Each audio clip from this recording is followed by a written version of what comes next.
Halo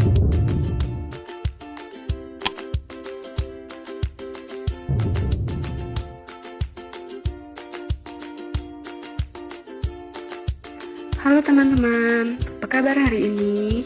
Semoga kita semua selalu sehat ya. Nah, di sini sebelum memulai pembelajaran, kakak ingin bertanya dulu sama kalian.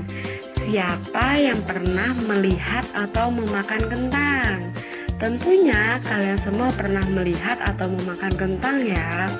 Nah, lalu apa yang akan terjadi jika kentang tersebut lama kita biarkan begitu saja? Ya betul, kentang tersebut akan tumbuh yang namanya jamur atau fungi.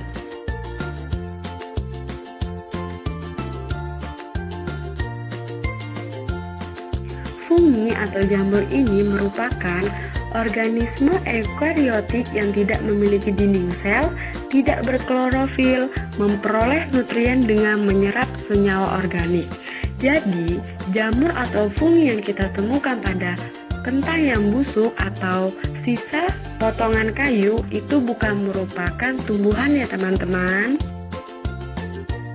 Untuk mengenal lebih jauh mengenai jamur, yuk kita bahas ciri-ciri jamur.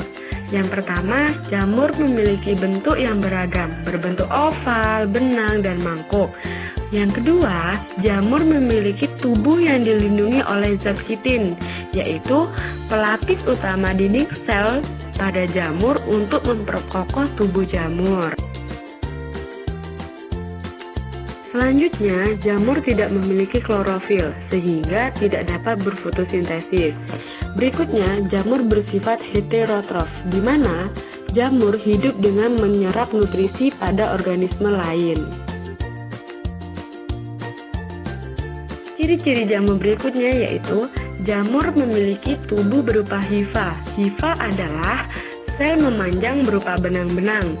Berikutnya, jamur ini terdapat miselium. Miselium ini berfungsi sebagai penyerap makanan dari organisme lain. Nah, sampai di sini teman-teman sudah bisa mengenali jamur dengan keunikannya ya. Jika jamur bergantung pada organisme lain, lalu bagaimana cara jamur hidup ya? Kita ketahui bahwa jamur dapat berkembang dengan baik apabila jamur berada pada lingkungan yang lembab. Jamur dapat memperoleh zat organik makanannya dengan 3 cara. Yang pertama, saprofit, di mana jamur memperoleh zat organik dari makhluk hidup yang telah mati. Yang kedua yaitu parasit. Jamur ini memperoleh zat organik dari makhluk hidup yang masih hidup yang menjadi inangnya. Dan yang ketiga yaitu mutual, di mana jamur ini memperoleh zat organik dari makhluk hidup yang masih hidup tetapi menguntungkan inangnya. Berikutnya yaitu struktur tubuh jamur. Struktur tubuh jamur secara umum terdiri dari tudung jamur, lamela. Di dalam lamela ini terdapat hifa, inti sel, dan septa. Selanjutnya yaitu terdapat cincin jamur, tangkai buah, volva, dan meselium.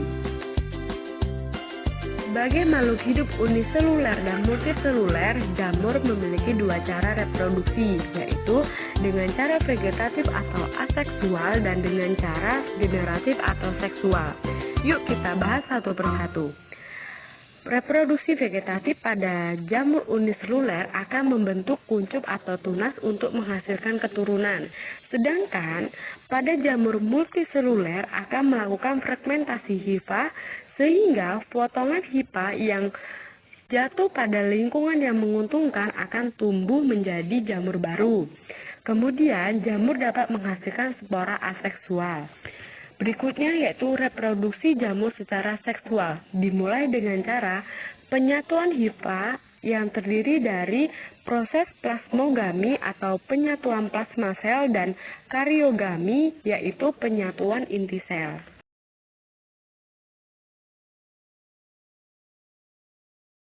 Oke teman-teman, sekian video pembelajaran kita mengenai fungi. See you next video.